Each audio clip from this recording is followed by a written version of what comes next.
what two attributes would you embed into every B2B leader? What would they be and why? Yeah. So what two attributes would we embed if we could put a chip into them? What Look, would they be? we'll take resiliency off the table. We've plugged the Yeah, resiliency because on that one. But I think we talk a lot.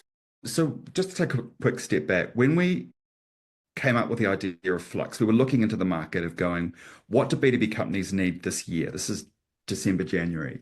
What are they going to need this year? What's not been working? Where are we seeing the gaps? And the biggest gap was in strategy, but more than that, it was in how do business remain adaptive? mm, Okay.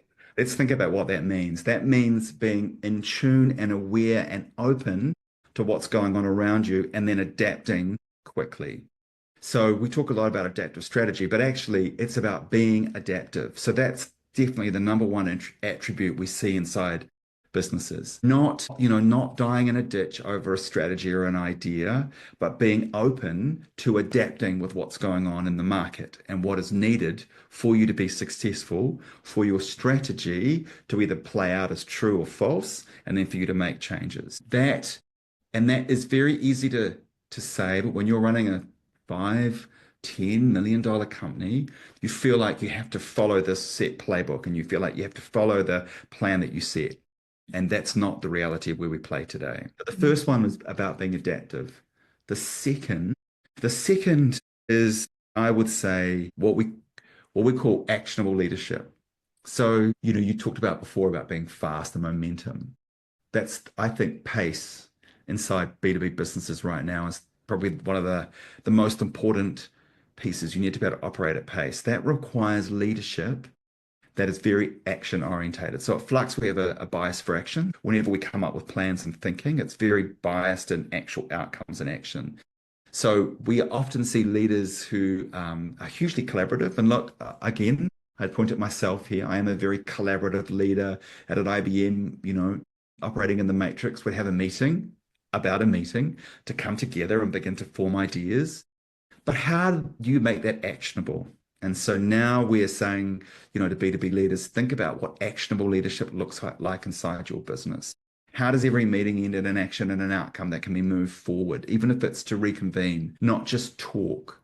And then how do you know at the end of the week that your leadership team has driven actions that have moved the business forward in some way? So those are the two, I guess, secret weapons for B2B companies. B2B leaders is about, like an attribute of being, I don't want to use the word agile because I think adaptive is different. So mm, agile is being about quick to move. That's great. But adaptive is about adapting what you have. So it's a step each, forward or to the side and then how mm. is your leadership team exhibiting what we call actionable leadership?